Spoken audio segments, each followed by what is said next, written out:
RDC TV. O Rio Grande se conecta aqui.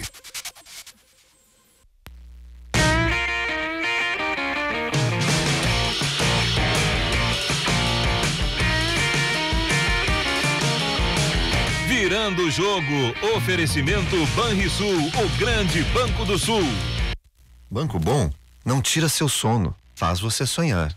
Com o cartão Banrisul Mastercard Business Platinum, sua empresa ganha mais agilidade e controla melhor seus gastos. O faturamento é centralizado e você tem muitas garantias, como proteção para veículo alugado, seguro para viagem e seguro garantia estendida. Você tem um sonho? Procure uma agência do Banrisul. A gente acredita que ele pode virar realidade. Muito boa tarde, meus amigos. Começando o Virando o Jogo desta quarta-feira, dia 14 de novembro, sempre ao vivo aqui pela RDC TV, canais 24 e 524 no Sistema NET para todo o estado do Rio Grande do Sul. E também para todo mundo. Entrou um áudio aqui, Entrou um áudio. Eu acho que é a Lilian Belim ainda que está fazendo o Rio Grande em movimento. Aliás, mandar um abraço para o nosso colega Rogério Forcolém, que está adoentado, hoje não pôde fazer o Rio Grande em movimento. Então, a Lilian apresentou do estúdio e a Fernanda estava lá na nossa redação, como vocês puderam nos acompanhar. E lembrando, então, que no todo o estado do Rio Grande do Sul, nós temos aí o Sistema NET, canais 24 e 524, e também para todo mundo através das nossas plataformas digitais. O nosso site, rdctv.com.br, você coloca a barra ao vivo e você acessa diretamente o player do site com a programação real time aqui da RDC TV. Se você preferir as redes sociais, Facebook, Twitter e YouTube, RDC TV Digital, é só digitar RDC TV Digital, você vai estar acessando as nossas redes sociais. E pelo Facebook, você sabe, você manda o seu recado, participa, faz o Virando o Jogo conosco. E o Diogo Rossi daqui a pouco vai estar também com o nosso tablet aqui, onde no WhatsApp 998 15 99 90 você também interage e participa aqui do Virando o Jogo. Bem, hoje nós estamos com a nossa equipe, o Thiago Rocha, o Diogo Rossi e o Antônio Bavaresco, mas hoje é um dia muito especial, eu diria para mim, mas tem que ser um dia especial para a sociedade em geral, porque hoje, dia 14 de novembro, é o Dia Mundial do Diabetes. Dia Mundial do Diabetes. Como é que se comemora um Dia Mundial de uma doença? Não, é que o dia 14 de novembro é marcado porque foi a descoberta, marca o dia daquele que descobriu a primeira insulina para o tratamento do diabetes. O diabetes é uma doença que a gente ainda não tem a cura. Quem sabe um dia a gente possa ter a cura do diabetes. Mas enquanto isso, é preciso ter um tratamento constante para que aqueles portadores, tanto do diabetes tipo 1, que é o diabetes da infância e adolescência, quanto do diabetes tipo 2, que é o adquirido na idade adulta, tenhamos uma vida absolutamente normal.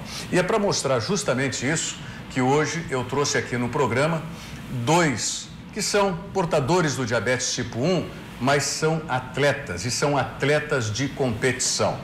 Está a Milena Klein, triatleta, não é? Campeoníssima também.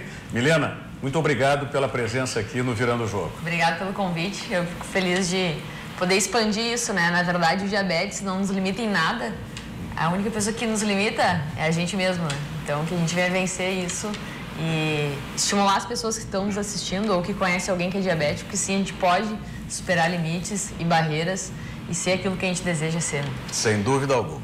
A Milena, triatleta, hoje dedicada ao tênis, mais ao tênis, não é?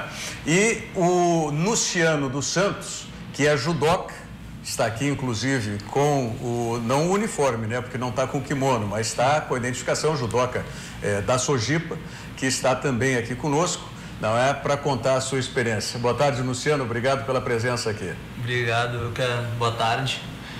Eu gostaria de agradecer por estar aqui e falar um pouco da minha história como atleta e falar um pouco sobre diabetes também na minha vida. Vamos falar um pouco disso então. Tá obrigado. Certo. Olha, só para que a gente tenha assim uma noção, eu não sei se o Bavaresco, o Diogo ou o Thiago tem entre os seus familiares, os seus conhecidos, alguém que seja portador de diabetes. Não na minha família mesmo, mas no círculo familiar, sim. Eu tenho um primo que nasceu com diabetes e é uma vida normal, como a Milena disse, né? Ele tem uma vida normal, claro que tem algumas restrições, algumas coisas que ele vai se adaptando porque é criança e a gente sabe que é mais difícil. Que idade que ele tem? Hoje ele está com 12. 12 anos. Isso, mas hoje ele já sabe tudo que tem que ser feito e vive normalmente. Que é justamente, eu não sei se o Thiago tem essa experiência. Meu pai tem tipo 2. Que é o mesmo diabetes que eu tenho, tipo 2, não é? Da idade adulta. Mas a Milena tinha que idade? 12 anos. 12 anos, a idade que tem o teu primo. Isso. Foi a idade que foi identificado o diabetes na Milena, né? 12 anos. Então é justamente isso. Eu só queria passar uns números aqui do que a gente tem e rapidamente, porque eu quero trazer a experiência desses dois que são atletas e atletas de competição.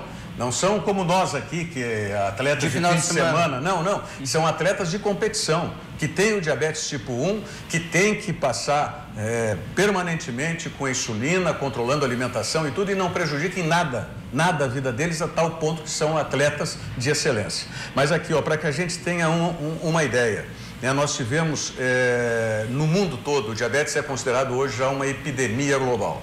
Porque em 25 anos nós tivemos um aumento em 48% dos casos de diabetes no mundo todo.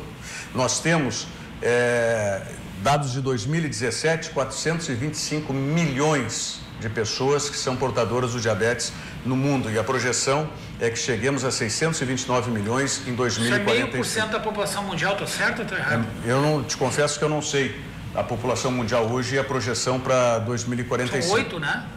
É quase 8. A população mundial, 8 milhões, são 400 e poucos milhões, daria 0,5%. Se fossem 800 milhões, seria 0%. Isso. E já é alto, 0,5% é uma... Mas, não sei qual é o percentual da população do Brasil. Mas nós vamos chegar, por exemplo, no Brasil nós temos 12,5 milhões de pessoas que são portadoras do diabetes. 0,5%. Vê que é meio estatístico. Só que no Rio Grande do Sul, nós vamos aumentar isso. Nós vamos chegar a quase 10% da população. E por que isso? Não sei se são hábitos, o que é, mas nós temos... Ou a questão genética, talvez, da imigração. Nós temos 710 mil pessoas no Rio Grande. A população do Rio Grande do Sul é em torno de 7 milhões. 11 milhões. Já estamos em 11 milhões? 11 milhões. Então chegamos a 8% mais ou menos, é isso? 8% da população do Rio Grande do Sul. Bem alto. O Brasil é o terceiro colocado, tá? Entre os que tem o maior número de casos dos diabetes tipo 1. Que normalmente é o abaixo dos 20 anos, que é a idade infantil e adolescente, não é?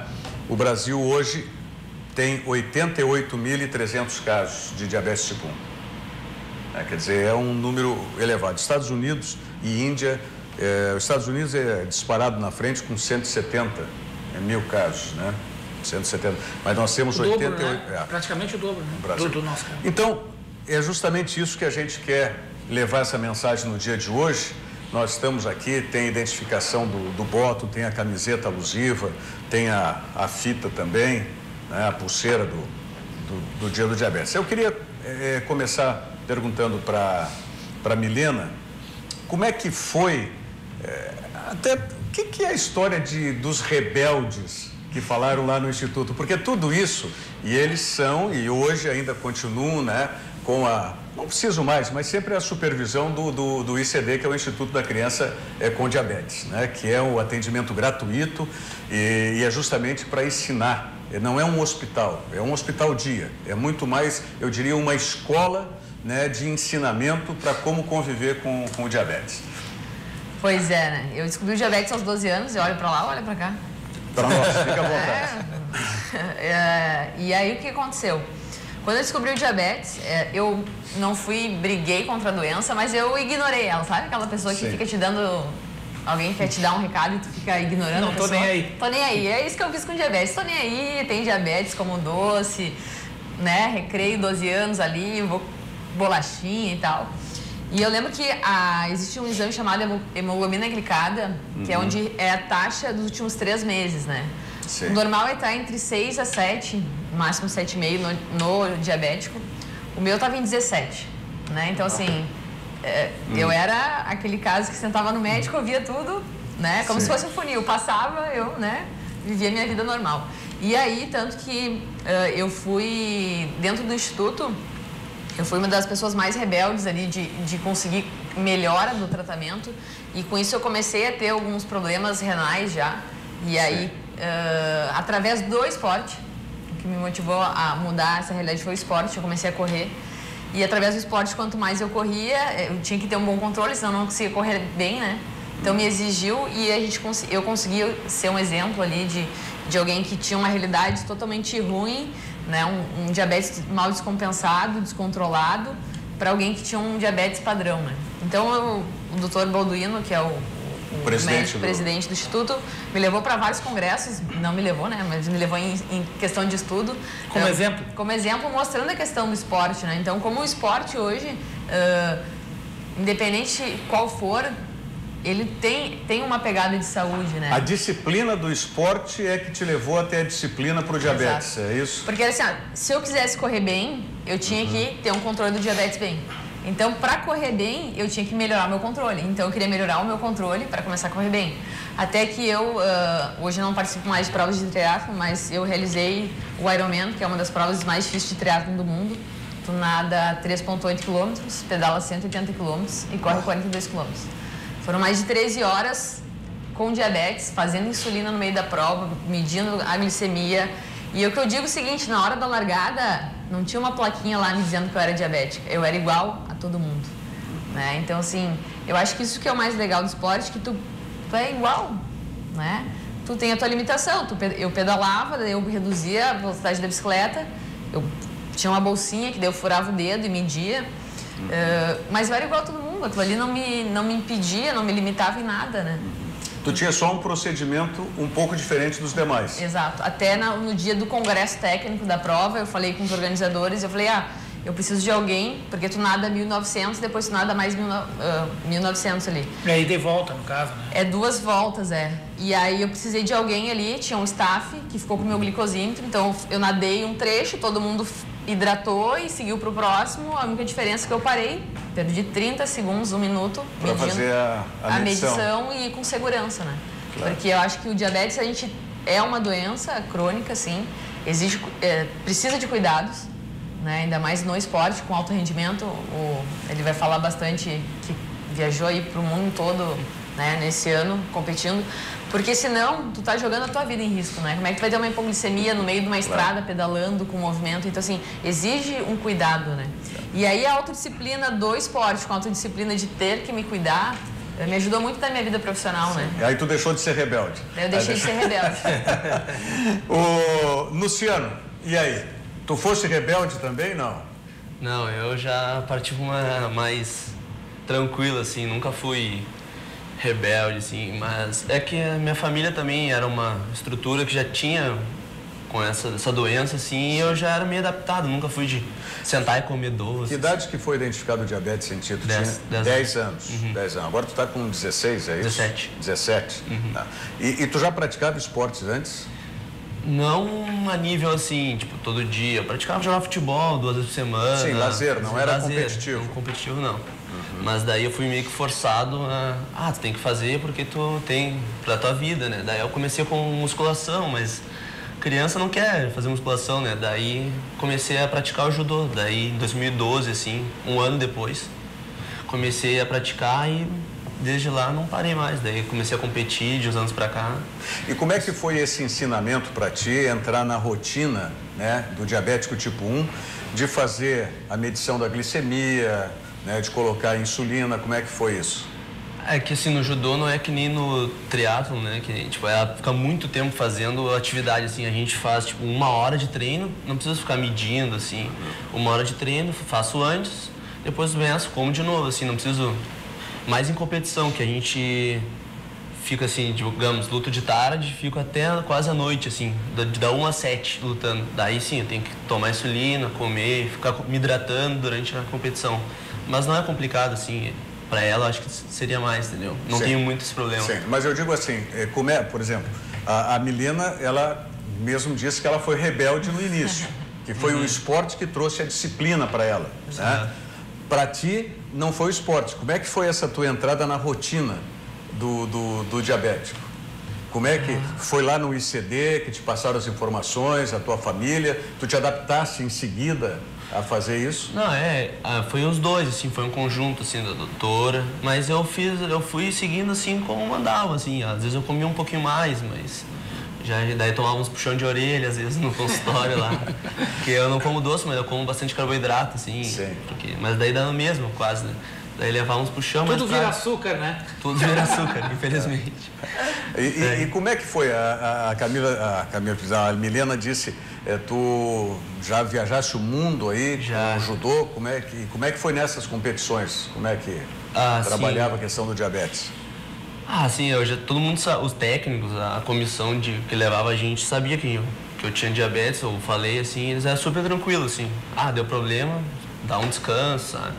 Mas com a viagem, como eu tinha caneta, assim, não precisava de gelo, eu ia normal, assim, aeroporto. O único problema que eu tive, assim, com viagem era a perca de peso, né? Que daí eu tinha que... interfere no desempenho? Interferia um monte, assim, daí eu tinha que baixar drasticamente, assim, a quantidade, daí já ficava meio cansado, daí... Mas fora isso, a gente levou. Agora, o que o Luciano está falando, eu acho que é importante que a gente passe para os nossos telespectadores, independente da idade, se são adolescentes, crianças, mas são os adultos, porque tem alguns sinais. Eu ia te perguntar que tu colocasse isso, tu que foi tardio, eu acho que era interessante tu...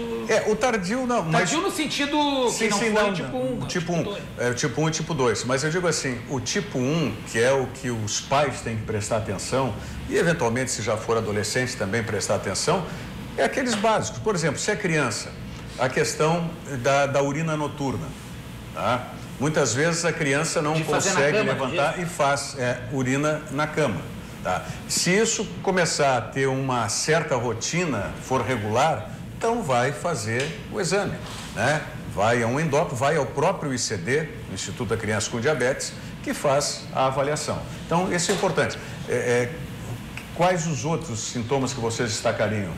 Quando eu descobri o diabetes, eu perdi cerca, assim, de uns 4 a 5 quilos em 10 dias. Porque como a glicose está muito elevada, o teu corpo faz um processo de cetoacidose. Então, tu emagrece demais. Até mesmo o diabetes tipo 2.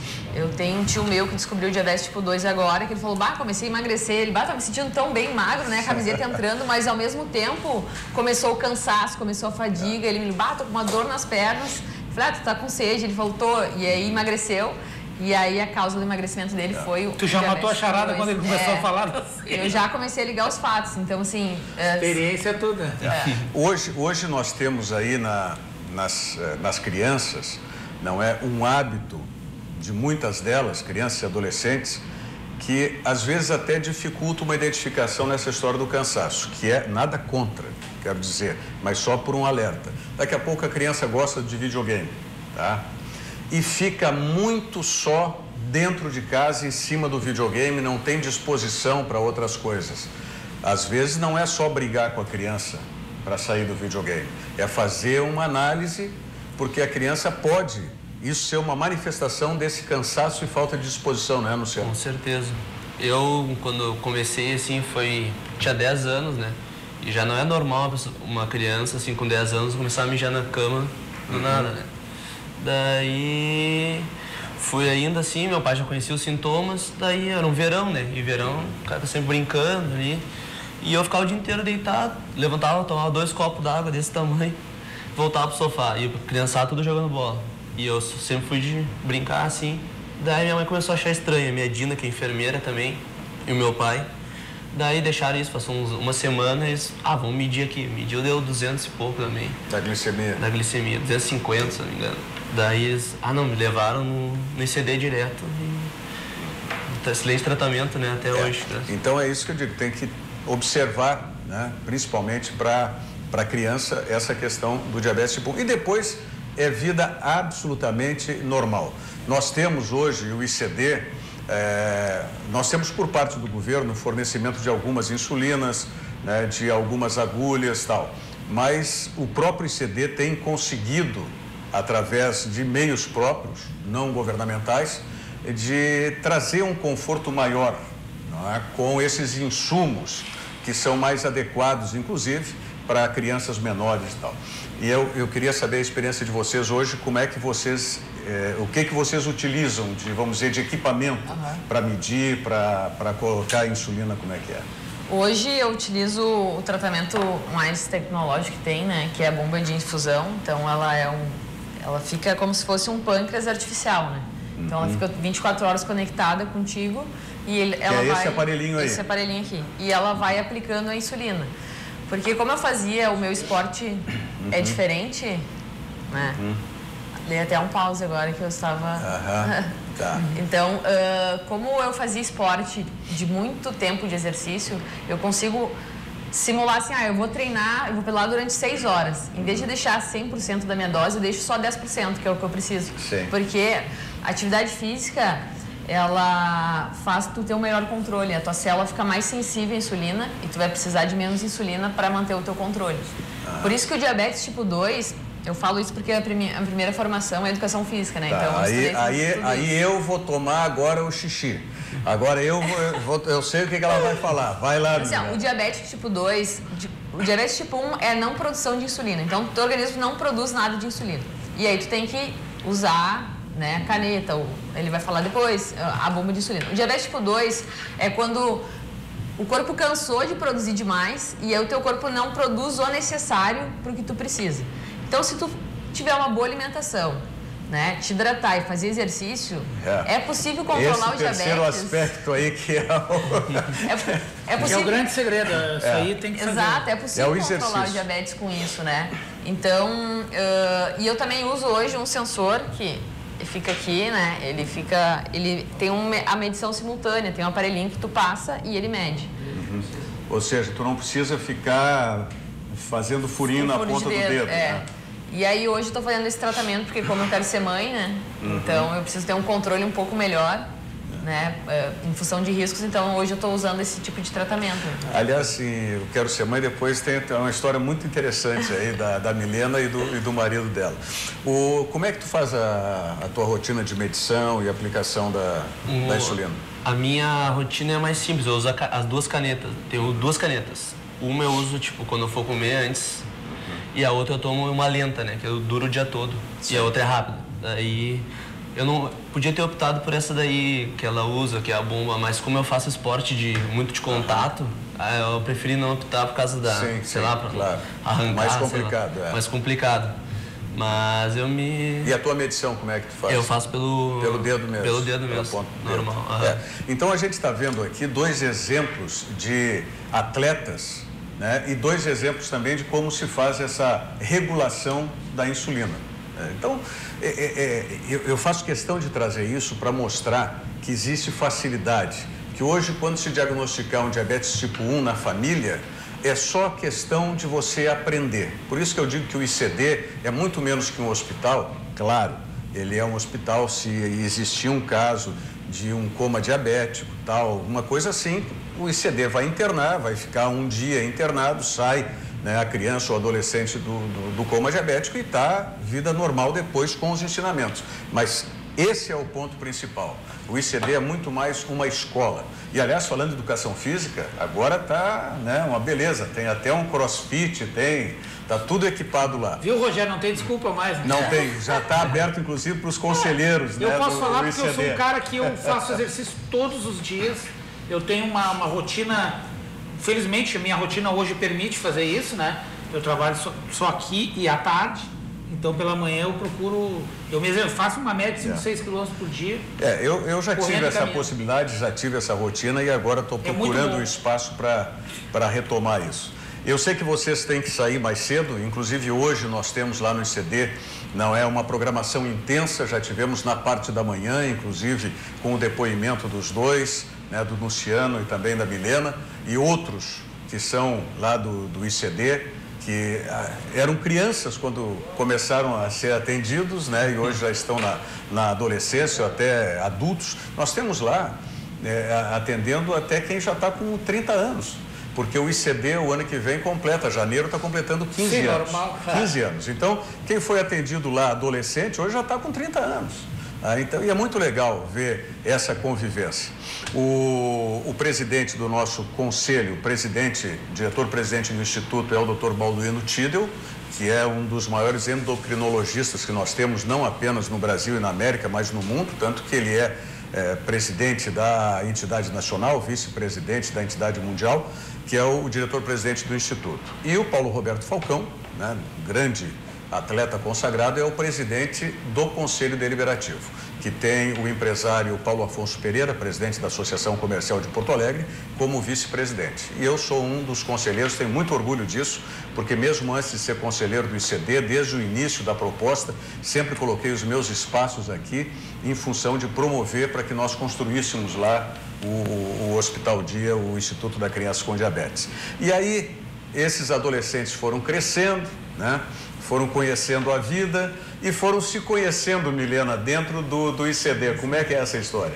A história é que hoje eu sou casada com um diabético também, né? Então a gente se conheceu dentro do Instituto das Crianças com Diabetes, quando eles criaram um grupo de apoio, um grupo de esporte lá. Então a gente tinha uma equipe de corrida que a gente ia fazer as provas e corria junto. E aí foi onde eu conheci o Vitor, o meu marido hoje.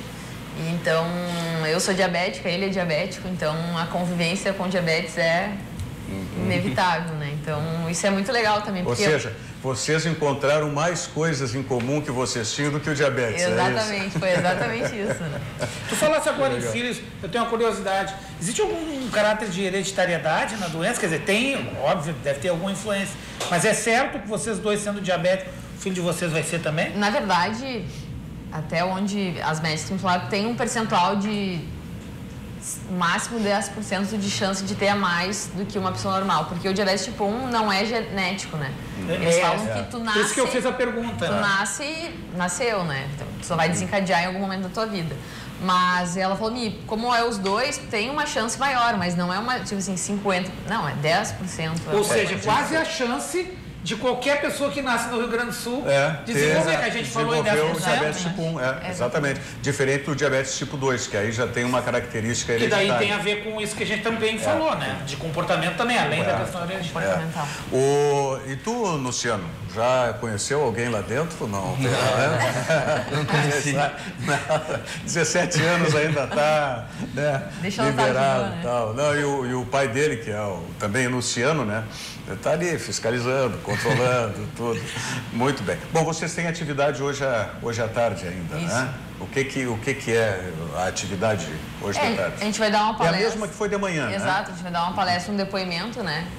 No meu caso, né? Da pessoa que era totalmente rebelde, contra o diabetes, descompensada e hoje tem um bom tratamento, né? E também o belo exemplo do Luciano aí, que sempre cuidou, sempre teve um bom tratamento. E isso é melhor, porque, né, querendo ou não, se eu passei 3 anos sem me cuidar, eu vou ter uma consequência sobre isso, né? E eu acho que isso que a gente tem que entender na vida. Tudo que tu planta, um dia tu vai colher, né? Se eu vou colher esses talvez 5 anos que eu vivi de maneira rebelde, vai ter um peso lá na frente, né? Tu trata isso, tu hoje é coach, sou né? Coach. E tu trata isso no coach ou no livro que tu vai lançar agora? Quando é que tu lança teu livro? Meu livro vai ser lançado dia 20 de dezembro. É um livro que ele se chama Acorda, meu amigo. Simplesmente acorda, né? Acorda por um monte de coisa. Acorda por um diabetes que está descompensado. Acorda por um descuido com a tua família. Acorda por um trabalho que está dando valor. Então, ele é um livro que é um processo de coach dentro de um livro. Ele é todo criativo, ilustrativo, tu escreve ele, tu ganha uma caneta, então tu vai construindo ele dia a dia. Então, no primeiro capítulo do livro, eu digo o seguinte, o que tu acha de ler um livro onde você é o autor do último capítulo, né? Então, tu vai escrever como tu quer estar em 100 dias. Vou te dar um livro, daí nos 100 dias tu bota lá, vou estar fazendo exercício físico. E aí a construção... É boa essa Milena, né? A construção do livro é exatamente isso, construindo quem você quer ser ao final num período de 100 dias, bacana, né? Legal, muito legal. Luciano, quantos países já foram aí? Foram alguns, assim. Turquia, fui pra Alemanha, Croácia, lutei aqui no Chile, no México, em Cancún e acho que era isso mesmo. Tá, e como é que é, por exemplo, pensar em seleção brasileira? A seleção brasileira é é um sonho, assim, que eu já fui seleção de base, né? Sim. Daí, mas a principal, assim, é um sonho, mas, tipo, é um sonho que tem chance de ser, tipo, conquistado, assim, que eu posso chegar lá porque eu treino na Sojipa eu tenho uma equipe que é os melhores do Brasil. Sim, treinam comigo, né? É o que tem de melhor. É o que tem de melhor. Se eu treinar com eles, com certeza eu tenho muita chance de estar junto com eles numa viagem, né? Um mundial, uma Olimpíada, quem sabe. É isso aí, tem que ter, tem que ter esse sonho, concretizar, realizar. Um abração pro Kiko lá, né? Ah, sim, tem o Kiko da Sojipa. E pro João também, o João Silveira, né? É, o meu amigo lá. João Silveira é meu sobrinho de afeto também. Tá no filho de uma sobrinha minha. Eu fui assessor de imprensa da Sojipa durante anos. Tu fosse, exatamente. Isso na época do João Derli, quando ele surgiu. O João tinha um problema ao contrário do que tu falasse, a questão de perder peso, ele tinha um problema de ganhar peso. Até hoje, né? Até hoje. Ele não é mais atleta.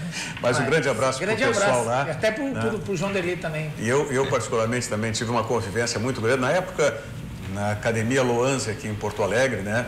Inclusive teu pai conhece o Tatuzinho, né? Que treinou junto comigo. O Tatu também foi campeão.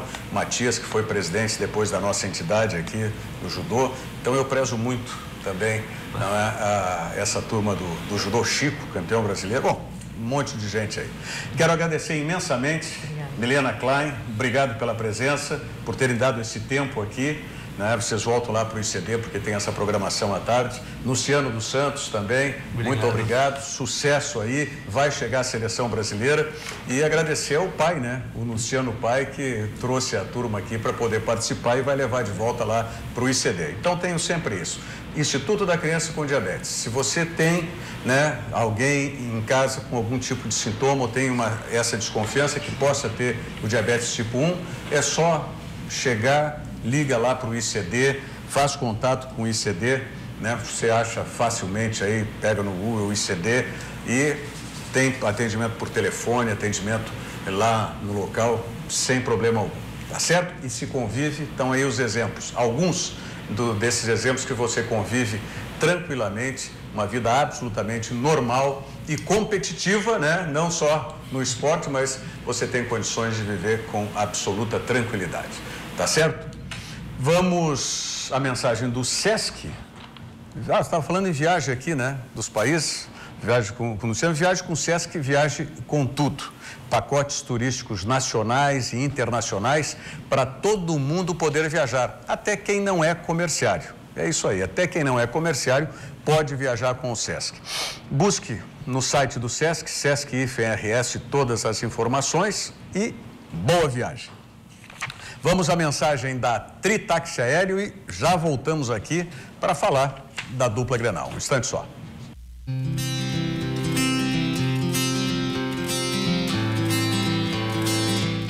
Estou me preparando aqui para pegar um helicóptero aqui, vou fazer um voo panorâmico com a Tritaxi Aéreo. Mas que barbaridade, isso vai ser um sucesso, passar.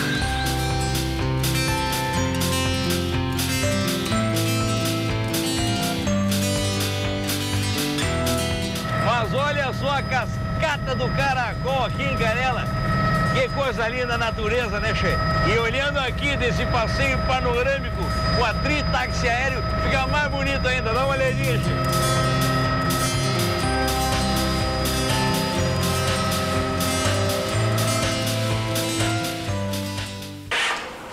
Bom, estamos de volta com o Virando o Jogo, ao vivo aqui pela RDC TV. Diogo Rossi. Diga lá.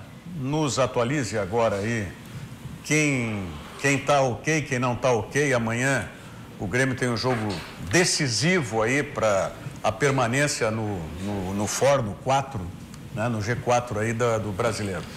No Grêmio o Luan tá fora do jogo de amanhã.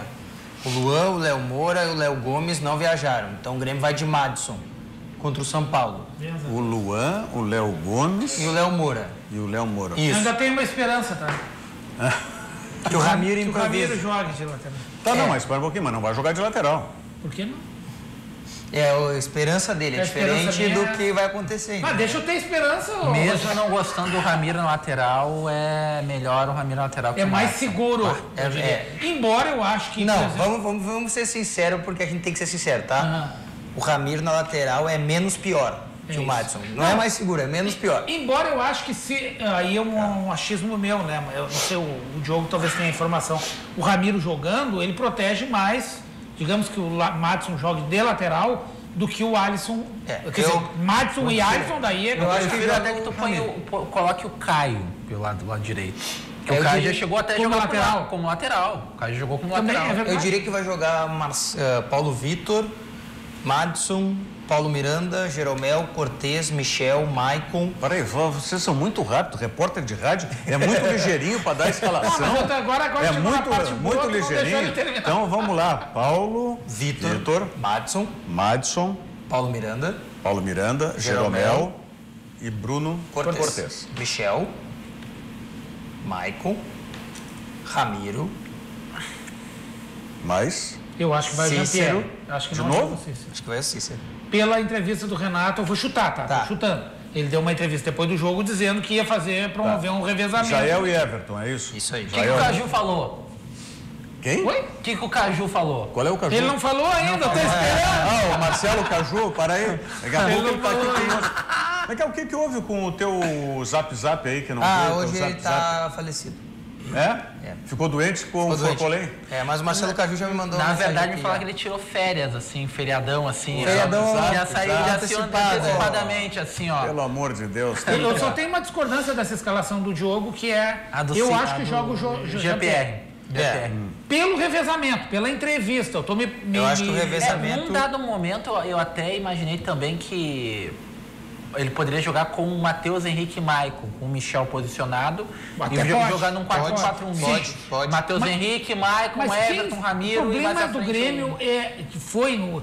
E ele deu essa resposta do revezamento quando ele foi perguntado especificamente sobre o Maicon e Cícero. Sim, perfeito. Não foi assim uma coisa aleatória. Portanto, foi quase, na minha opinião, uma pista. Eu acho que é mais fácil o Maicon preservar do que o Cícero. É isso que eu ia ressaltar. É fácil preservar o Maicon que o Cícero. Tem esse outro ponto aí. O Maicon, ele vem...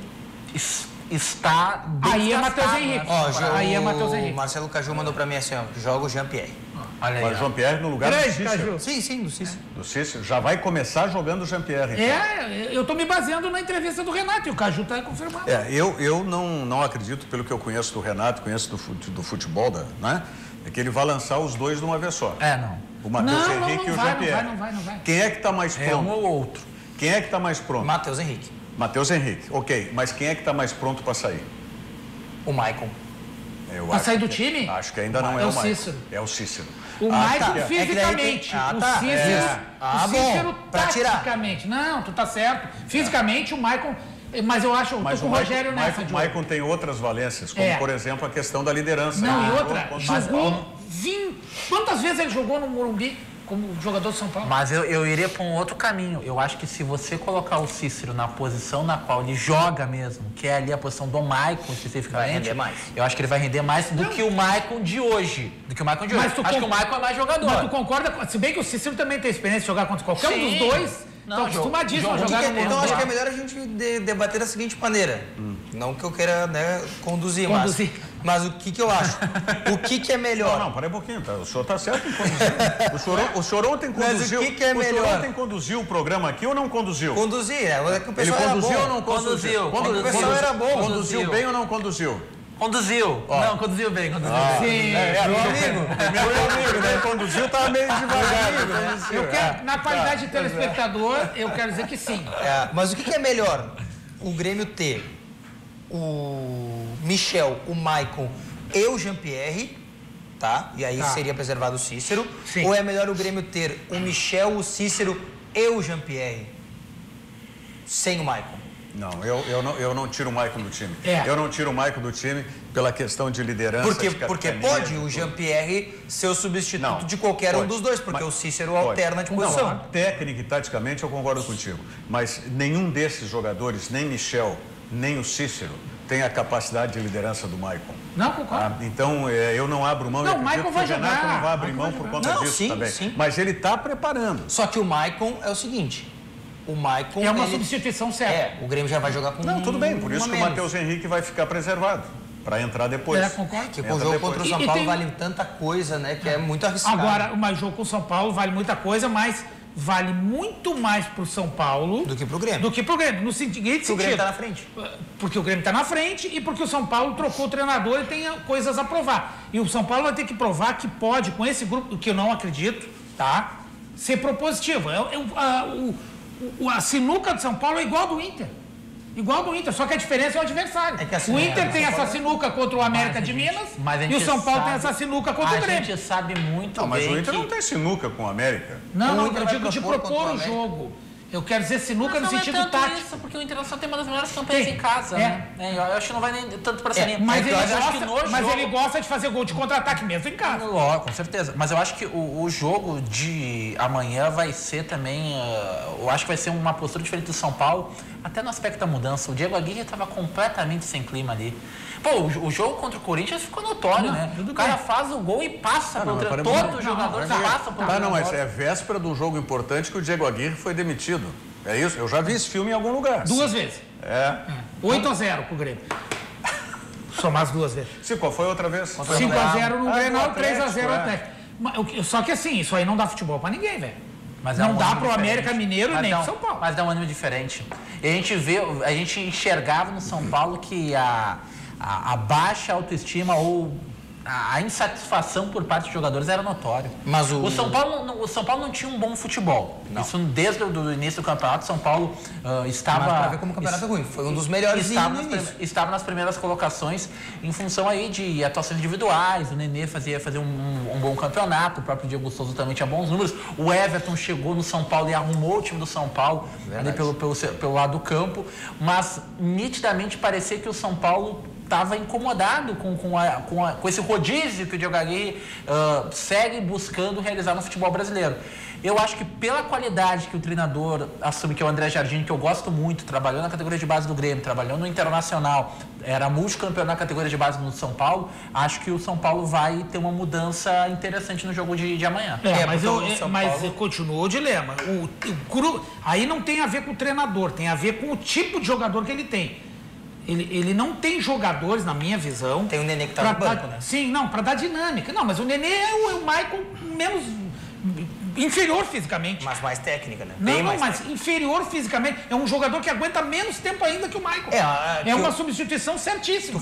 Tu fala... Com o Diego Souza, que é um outro cara também que corre só 45 minutos. Mas incomoda, né? Sim, bom. Mas tu falou em sinuca de bico. Acho que a sinuca de bico do São Paulo é gigante, porque o São Paulo não propõe jogo. É isso que eu tô dizendo. E ele vai enfrentar um adversário que, se tu der a bola, ele te engole.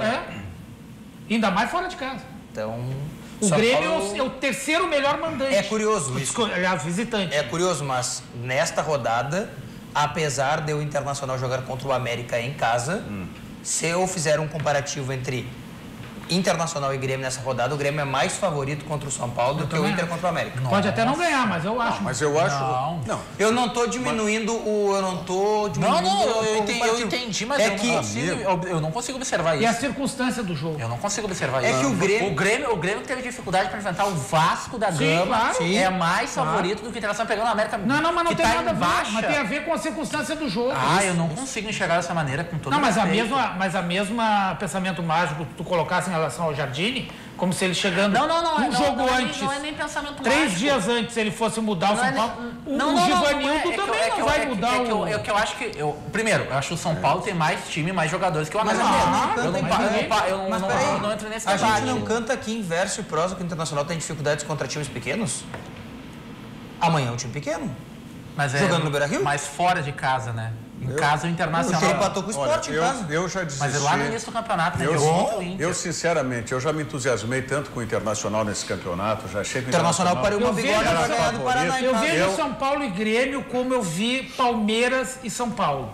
Que o Palmeiras foi lá, o São Paulo fez uma força, 1-0 Palmeiras. Mas o São Paulo São Paulo fez uma força, 2-0 Palmeiras. Mas o São Paulo fez uma força contra o Flamengo e conseguiu empatar. A gente tá falando do líder do campeonato, né, Bavaresco? E o Grêmio, querendo ou não, dentro do Campeonato Brasileiro, perdeu muitos pontos jogando com essa equipe titular. A gente fala assim, o Grêmio jogou o campeonato meio a banho-maria e tal, mas há jogos onde o Grêmio entrou com a equipe titular e não conseguiu, foi resultados negativos, empate com o Fluminense jogando em casa, empate com o Inter jogando em casa, derrota pro Palmeiras jogando em casa. Eu sinceramente não sei quem é mais favorito do que quem.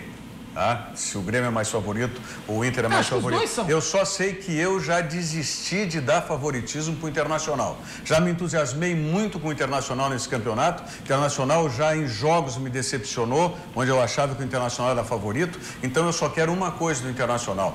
O torcedor pode continuar sendo favorito e tudo bem e tal. Eu só quero que o Internacional me surpreenda. Nessas últimas rodadas, me surpreende o Internacional. Me surpreende dentro de casa, me surpreende fora de casa, né?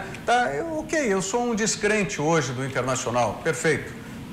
Eu já tinha aqui dito, eu assinava pelo 6º lugar, já estava satisfeito com o 6º lugar do Internacional. Aí o Internacional começou a ficar em 2º, em 3º e tal, eu fui me entusiasmando. Campanha do Internacional, segundo turno, Rogério. Então, tudo bem, é ótimo, mas eu vou te falar com sinceridade, para mim o Internacional não entra mais favorito em jogo nenhum. A campanha do Inter no segundo turno é fora de casa, principalmente, acho que, se não me engano, tem uma vitória. Isso, uma vitória.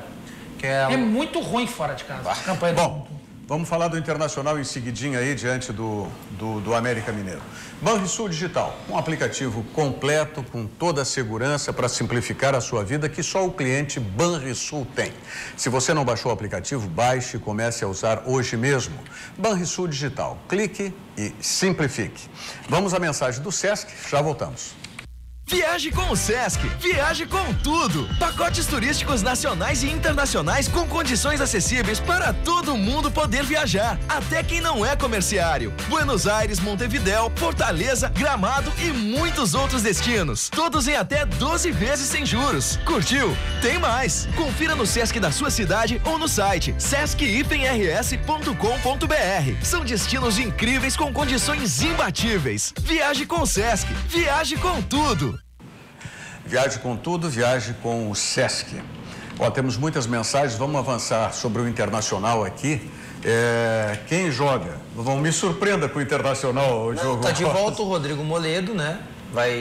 Ontem fez um trabalho de mini-jogo, tá de volta, deve jogar contra o América, então reforça a zaga. E no meio ali, no lugar do D'Alessandro... Qualquer coisa é melhor do que aquela que jogou, tá? Vamos lá. No lugar do D'Alessandro...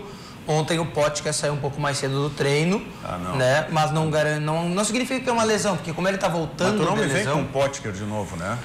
Potker ou o Wellington Silva. É um ou outro. Mas o Wellington Silva tá num momento muito melhor, né? Mas é um ou outro. Tu não concorda, Rogério? Não, eu já disse aqui, o Potker para mim só pode ser centroavante. Não, mas ele tá muito mal. Lá. Não, centroavante, o Potker só joga de costa. Enfiado. Não importa qual é, mas ele tem que ser proibido. Centroavante de contra-ataque, digamos assim. Mas sabe que eu acho que vai jogar o Wellington Silva até pelo posicionamento dos últimos 2 jogos, né? Os últimos 2 jogos, sai o Damião e entra o Potker, e daí tira o D'Alessandro, outro atleta, e entra o Wellington Silva ali pelo lado do campo. Aquele jogo que o Inter ganhou de virada, acho que foi em casa contra o Atlético Paranaense. Isso. Que o Wellington Silva entrou no segundo tempo. Foi a tal substituição que foi vaiada, não foi essa? Tirou o centroavante, tirou o Leandro Damião. Claro. Foi bem. Tirou. Não, ali o Odair teve o azar, que faz parte do futebol, de ter tomado o gol logo. Exatamente, eu lembro que eu falei isso aqui. Uma jogada do Wellington Silva com o Nico Lopes, o Nico Lopes tinha conseguido a conclusão e aí tomou o gol na sequência. Mas agora então ficaria o quê? Aliás, por que o Zeca não jogou e o Fabiano não foi central nesse último jogo contra o Ceará? Marcação. Não, tem o Emerson Santos, né? Não, e a marcação... Não, tem quem? Tem o Emerson Santos. Para. Que você chama gol também, né? Mas ele é o pressão do Inter, né? Pelo amor de Deus. Tu fez até gol contra, né? Tu tem um lateral que podia não vir bem, tanto que perdeu a posição, mas que a gente sabe que é um lateral, o Zeca. Tá? Aí tu tem o Fabiano, que é um jogador que joga na lateral e vem com regularidade. Joga também de zagueiro. Bom, mas enfim, isso aí é passado. Vamos pro e não futuro. Passou por ali, né? Tanto que o Emerson Santos não fez um jogo ruim. Não, pelo amor de Deus, o gol ele é o culpado direto. Quem? O direto é o Cuesta. É o Cuesta, Rogério. O Cuesta ele fez o lance errado, mas o cara domina lá na intermediária, o cara avança e aí a maneira como o jogador que faz o cruzamento sai desse zagueiro. Mas a defesa está toda desarrumada, Rogério. A defesa está toda desarrumada. Não, mas é que ali ele ficou com medo de fazer o pênalti, na minha opinião. Eu tô interpretando. Não, mas ele não tem que fazer. O Fabiano já estava dentro da área naquele drible. O Fabiano já está fechando no cara que está com a bola. Ele tem que ter a percepção como zagueiro de acompanhar para onde vai ser o lançamento. Sim. Não, ele fica ainda focado no cara que está com a bola. Bom, mas aí passou. Vamos lá, vamos para o futuro, para amanhã. Marcelo Lomba, Fabiano, Moledo, Cuesta, Iago, Dourado, Edenilson, Patrick, o Wellington Silva ou Potker, Nico Lopes e o Leandro Damião. O Wellington Silva, sem dúvida. Eu acho que também acho. Pô, até para abrir, né, o time. Senão... Sem dúvida. O América, Givanildo vai botar 18 na defesa. O América vem sem o seu melhor zagueiro, que é o Messias, e vem de uma derrota contra o Paraná. Esse é um zagueiro que se eu fosse dupla Grenal, eu observaria. O Grêmio tentou o Messias no início do ano. E Messias, aí não deu certo. Muito bom zagueiro, já foi destaque da Série B. O nome está na moda, né? Eu falei, era a dupla de zaga do América. Isso. Lembra que eu falei o ano passado? Era o mas na hora que mais, precisou dele... O Rafael Lima tá no Coritiba. Mas na hora que mais precisou, ele pipocou. E o Messias... Mas é jovem, né? Quem? O Messias, contra o Paraná. Mas o Messias é jovem. Eu acho um bom zagueiro pra Não, é jovem. O Corinthians tentou. Corinthians e Grêmio tentaram ele. Eu observaria esse jogador. A dupla Grenal tem a dupla de zaga incontestável. Não, e o Grêmio agora descobriu, quer dizer, tardiamente, que tem um zagueiro muito bom na reserva, chamado Paulo Miranda, que não deixa nada a desejar, assim como substituto. Mas agora não tem se outro. Se eu fosse a dupla Grenal, eu apostaria na contratação do Messias. Não, até porque precisa um zagueiro jovem. Só tem que acabar com as câmeras, né? Tem que acabar com as câmeras Eu dele. não cobro nada. Eu não jogava nunca. Eu não cobro nada, não precisa me pagar nem um percentual, diferente do que estão devendo aí pro Roberto Pato Mori. Mas... Como assim? Indicação. O Pato indicou o Alisson, não viu nenhum centavo até agora, né? O Alisson tá no Liverpool. Então, mas foi o Pato ou foi o Falcão, afinal? Não, quem é que foi indicou? o Pato. Ligaram pro Pato perguntando se tinha um goleiro que ele sabia que podia jogar na Itália, jogar na Roma. Ele disse, tem um no Inter aqui que eu tenho certeza que vai ser da seleção brasileira. Aí vieram aí e contrataram, né? Mas nem agradeceram. Acho que o Falcão indicou foi o Pato mesmo. Não, o Falcão indicou o Pato. E o Falcão indicou pro Internacional Danilo Fernandes também. Danilo Fernandes. Não, sim. Não, mas eu digo, indicou lá. Sim, ele era treinador do esporte, né? Na época era. Mas o que eu quero chegar é... Não precisa me pagar nenhum centavo, nem um percentual. Só vai lá no Bahia, contrata o capitão do time, o Thiago Alves, e tá resolvido. Tu acha bom? Ele e o Lucas Fonseca. Sabe outro cara que eu gosto? Gregory. O volante, tu não acha bom jogador? Que é da base do Santos. Eu acho um jogador bom, cara. O Bahia, jogador alto, o Bahia é um time potencial. Que dá pra desmanchar bem. Não, tem um que já tá, na minha opinião, um dos grandes jogadores. Que é do Palmeiras. Zé Rafael, já tá contratado. Assim como o Arthur Cabral do Ceará também, é um jogador que tem tendência a engordar, mas é bom jogador. Só que tem que fazer contratação no Brasil quietinho, né? Porque se tu abrir o bico, o Palmeiras compra, né? Não dá pra dizer que gostou, né? Era o São Paulo anteriormente que fazia isso, agora o Palmeiras São Paulo se atravessa. Isso com o Miranda, né? Se atravessa em todo. O Miranda estava em Porto Alegre e o São Paulo mandou voltar. Sim, o Miranda ia ser contratado pelo Internacional, né? O São Paulo mandou voltar, vem pra cá. Mas o São Paulo também contratou uma bomba que estava vindo pro Inter, que era Rafael Tolói, né? Graças a Deus o São Paulo comprou, né? Mas o São Paulo conseguiu vender pra Atalanta, né? Sabe qual é outro jogador que pode... Agora, eu não sou fã, tá? Conseguiu enganar na Europa. Lá eu não sou fã, mas eu quero dizer, é um jogador que tá meio desvalorizado, tá meio na curva. Rodrigo Caio. Sim. Esse nem farda no São Paulo, não tem ambiente. E detalhe... Mas eu não uso ele de zagueiro. Eu falei como jogador. Não, perfeito, mas eu não acho ele um mau jogador. Eu acho ele um bom jogador. Mas eu usaria como cabeça de área, como volante. Ele tá na fase... Fecho com o Thiago, eu jogaria com ele como volante. Ele tá na fase, mas não é uma contratação interessante? Não, é uma boa usada. Deve ser cara, mas vale a pena. Sim, ele tá na fase que o Dourado estava antes de melhorar. É o que eu digo... Talvez até pior, tá? O que eu digo do Caio, do Rodrigo Caio, é o que eu disse sempre desse zagueiro que está lá no esporte, que é do Internacional ainda. O Ortiz. O Ortiz, tá? O Léo Ortiz, né? Sempre jogaria com ele como primeiro volante. Mais técnico, né? Totalmente. Não pode ser zagueiro porque ele é falho. Talvez ele precise, quem sabe, perder um pouco de peso, porque ele é um pouco pesado, né? Até como zagueiro. O Ortiz. Mas eu concordo contigo. Eu acho que no Campeonato Brasileiro, se bem garimpado, dá pra fazer um... eu concordo. Dá pra fazer um lanchinho. Sem dúvida. Henrique Amaral, a família está assistindo, um grande abraço para o meu primo Henrique Amaral. Ramiro Dutra, grande Ramiro, né? Trabalhamos juntos lá na Rede Pampa de Comunicação. O Paulo Rogério Santos Pereira, boa tarde, pessoal da bancada. O Márcio Martins Fraga, em casa tem dificuldade e ganha, fora tem dificuldade e perde. Não preciso dizer que é do Internacional que ele está falando. Eu estou falando. No segundo turno, primeiro turno o Inter foi muito bom fora de casa, mas segundo turno o Jorge Globe, que também está conosco. Quem mais está conosco aqui? Fernando Ramos. O Marcelo Caju aqui, o Marcelo Westenhofen. Falando em Sojipa, forte abraço ao professor do meu filho, faixa preta Camilo. Grande Camilo. Márcia Valadares, Pantano Grande na audiência. Obrigado, Márcia Valadares. Fatores de risco, Márcia estava dizendo aqui, do diabetes tipo 2, né? Sedentarismo, alimentação e hereditariedade. É isso aí. O meu querido amigo Chicão Almeida, parabéns pelo tema, né? O tema do diabetes, especialmente diabetes tipo 1. Meu sogro de São Paulo presente, bom programa. O Daniel Lange, boa tarde a todos, abraço, sempre acompanhando via Facebook de Igrejinha. Tamo junto e vamos Inter. Bom, vamos Inter, vamos Grêmio, né? E vamos Brasil de Pelotas. Juventude, enfim, já era. Vai fazer a festa com Fortaleza, né? Pô, não falamos uma coisa importante, né, Rogério? Mas então amanhã tu vem pra gente falar. Não posso. Gauchão. O Gauchão não dá nem pra falar, porque é o seguinte, se tu piscar, a tabela muda. Foi o que aconteceu ontem, né? Tu lançou a tabela num congresso, 2 horas depois mudou. Vamos lá, a grande culpa dessa mudança foi da televisão, né? Que queria fazer o brapel no mesmo dia do clássico. Mas eu queria descobrir o nome do gênio que colocou um time para jogar 5 rodadas em casa seguidas. Vamos falar amanhã sobre isso.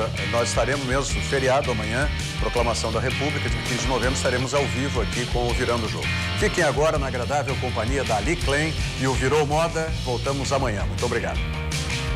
Virando o Jogo, oferecimento Banrisul, o grande Banco do Sul. RDC TV, o Rio Grande se conecta aqui.